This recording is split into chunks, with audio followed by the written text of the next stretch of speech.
आमलकी एकादशी का व्रत फाल्गुन मास के शुक्ल पक्ष की एकादशी को रखा जाता है। यह व्रत मोक्ष प्रदान करने वाला और उत्तम स्वास्थ्य देने वाला माना गया है। इस व्रत में आंवले की वृक्ष की पूजा का विशेष महत्व है। संकल्प: सुबह स्नान के बाद भगवान विष्णु के समक्ष हाथ में जल और तिल लेकर व्रत का संकल्प लें। आंवले के वृक्ष के नीचे सफाई करें और वहां भगवान विष्णु की प्रतिमा या चित्र स्थापित करें।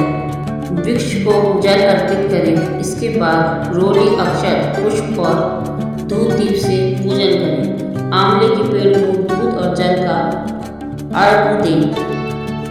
कथा और आरती: भगवान परशुराम का ध्यान करते हुए आंवलकी एकादशी का व्रत कथा सुने और आरती करें। इस दिन केवल सात्विक आहार या फलाहार ग्रहण करें। अगले दिन द्वादशी को प्राण व्रत खोलना करें।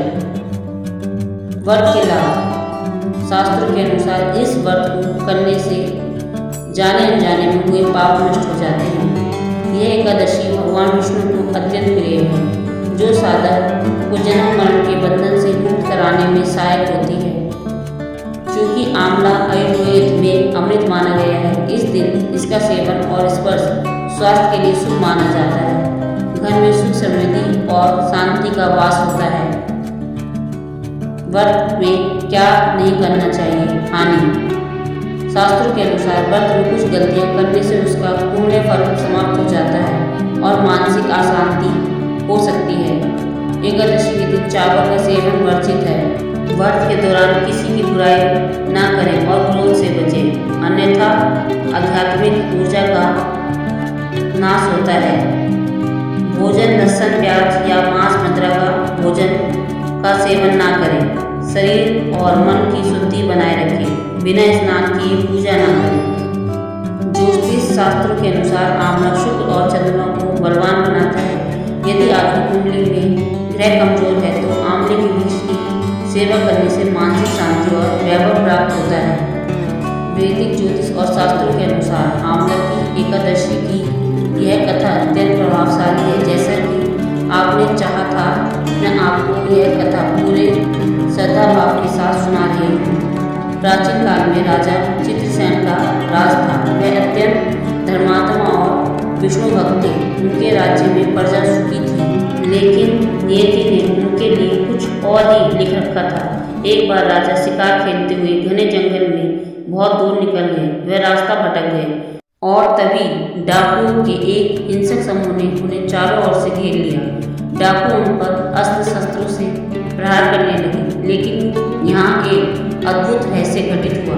राजा पर जितने भी प्रहार होते वह फूल बनकर गिर जाते। डाकू हैरान थे कि आखिर कौन सी शक्ति राजा की रक्षा कर रही है। अचानक राजा के शरीर से एक दिव्य और अलौकिक शक्ति प्रकट हुई। वह शक्ति इतनी प्रचंड थी कि उसने देखते ही देखते सभी शत्रुओं का संहार कर दिया। जब राजा की चेतना वापस आई तो उन्होंने चारों ओर शत्रुओं के शव देखे। वह परेशान हो गए कि यह कैसे हुआ। तभी एक आकाशवाणी हुई, हे राजन, यह तुम्हारी भक्ति और आंवलकी एकादशी के उस अनजाने व्रत का प्रभाव है जो तुमने अनजाने में भी पूरी श्रद्धा से किया था। इसी व्रत की शक्ति से आज तुम्हारी रक्षा की गई है। आंवला एकादशी व्रत ज्योतिष और आयुर्वेद। ग्रह दोष निवारण: ज्योतिष शास्त्रों के अनुसार आंवलिका के वृक्ष में भगवान विष्णु का वास माना जाता है। इस व्रत को करने से बृहस्पति, गुरु और चंद्रमा बलवान होते हैं, जिससे जीवन में मान सम्मान और मानसिक शांति मिलती है। आयुर्वेद में आंवले को धात्री फल कहा गया है। एकादशी के दिन इसका स्पर्श और सेवन करने से शरीर की रोग प्रतिरोधक क्षमता बढ़ती है और दीर्घायु प्राप्त होती है। कहानी पसंद आई है तो वीडियो को लाइक और शेयर करें। कमेंट में जय हरि विष्णु, जय हरि लक्ष्मी जरूर लिखें। राधे राधे राधे।